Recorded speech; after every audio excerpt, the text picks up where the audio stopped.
הכתף, זה דבר מגעיל, אסולין זה שחקן. מי פצע את עוז יפרח? ראית מה קרה לעוז יפרח? רגע, רץ לשוער והרביץ לו? מי זה עוז יפרח? זה שתחבושת על הראש? זה תלחם. אבל רגע, אתה ראית איך הוא רץ על הסולימן, השחקן שלהם ברגל בעטנו בפס למאמין? זה מעשה מגעיל, זה קבוצה מתכננת, ומי שחמם את האווירה זה המאמין שלהם, מאמין מגעיל, מאמין זבל, אין לו כבוד, תסתכל, בן אדם זבל תת הרמה.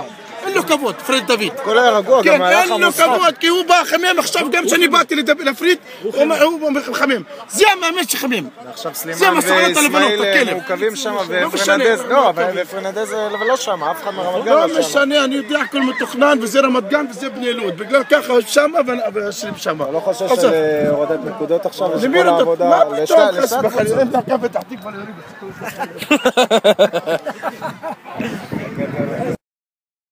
את לא מתאים לך.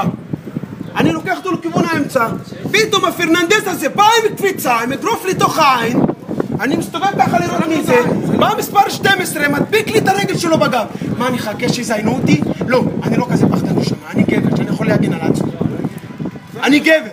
לא יכול להיות שאני אקבל מכות ואני אגיד, תזיינו אותי עוד, תנו לי מכות. תשמו על כדורגל, יש כבוד לבן אדם. יש כבוד.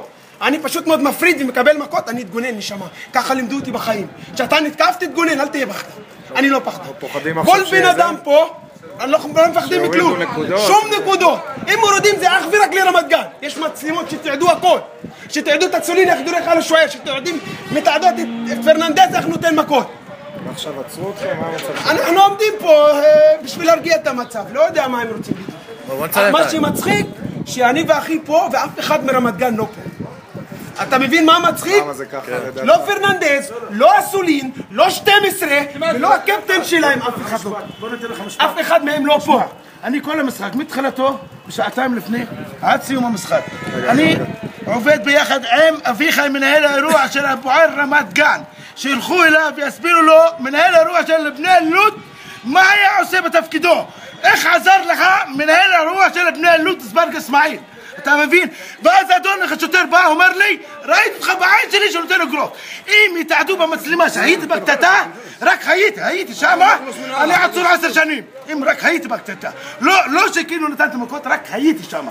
המשחק היה רגוע, הכל היה רגוע. אדון בא, אומר לי, אומר לי, אנחנו אמרנו לאסולין ללכת לדרוך על השוער.